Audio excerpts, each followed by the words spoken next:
I speak on the Banking Regulation Amendment Bill. This bill has been some time in the coming. It was introduced in this House in March, and it's coming now. In the meantime, the government has enacted a ordinance, and we are also passing the ordinance.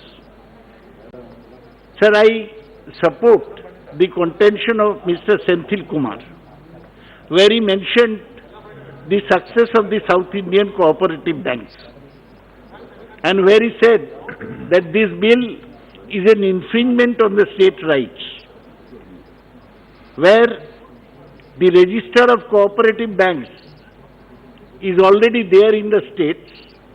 To appoint RBI as the total regulator is a wrong step, and he has also mentioned that RBI is overloaded. Sir, so the question arises as to why did the government bring this bill in a hurry? The main trigger was the collapse of the Punjab and Maharashtra cooperative bank. Large number of people who were depositors were put to difficulty, and the RBI imposed significant restrictions on withdrawal and suspended its business. Now these depositors of PMC Bank, they demonstrated before the finance minister when she went to Bombay. So she thought that I must do something, otherwise I will face demonstrations whenever I go to Mumbai. So that was why the bill was brought in a hurry. Sir, the cooperative bank structure in this country is huge. We have almost 1,544 urban cooperative banks. We have 352 district central cooperative banks and 34 state central cooperative banks. The total deposits of all these banks together will be 5 lakh crore each. So altogether it is around 10 lakh crores.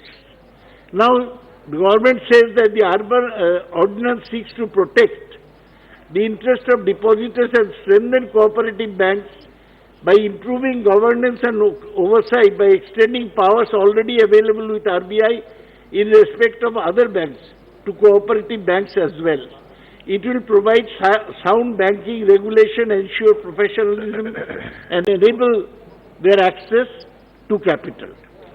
Now, sir, the main question is, the RBI has not been the most successful regulator. As Dr. Senthil Kumar pointed out, it is already overloaded, and the RBI failed to take preemptive action in the case of Yes Bank, where at one time the depositors were allowed to only withdraw 1,000 rupees. Now what happens with this bill is that the Banking Regulation Act will enjoy supremacy over cooperative banks. The power of RBI to remove management or draw up plans to merge dissolve cooperative banks will override the power of the state registrar of cooperatives. So, as has been said earlier, it is a clear infringement on the state's rights. Now the other point is that now the cooperative banks will be allowed to issue shares, debentures and other securities. This will allow cooperative banks to access financial markets. This will improve the equity of the banks. It's true. But what happens in a joint stock company is that people have voting rights according to their shareholding. But in a cooperative, one person means, one member means one share, one vote. So we are actually taking away the structure of the cooperatives which have been built. There have been some, I agree that there has been some bad apples among the cooperatives.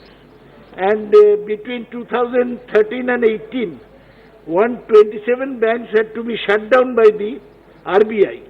Most of them were unable to pay their depositors. 4 lakh depositors had to be reimbursed through the deposit insurance scheme. As you know, sir, the deposit insurance scheme covers depositors up to rupees 5 lakhs. So, basically the concept of the bill is flawed. Just for one Punjab and Maharashtra cooperative bank, you don't take away the power of cooperatives. Also, you cannot shortcharge the cooperative banks which are functioning well and which have been built with a lot of sacrifice, hard work by their original promoter. The cooperative movement has been successful in Maharashtra, in Gujarat and in South India. Actually, this government is hampering the cooperative movement. Lastly, I want to say that three main clauses are being amended. One is the clause 3, which keeps the primary agricultural cooperatives outside the purview of this act. I agree with that part. And then there is amendment to clause 45. Section 45, where cooperatives are allowed to issue shares and debentures.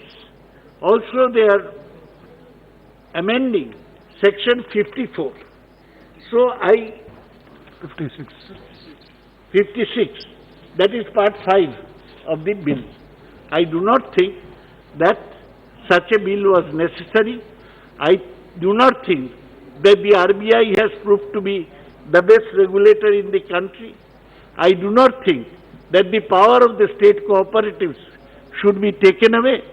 I still think that the government should try to encourage cooperatives and cooperative banking.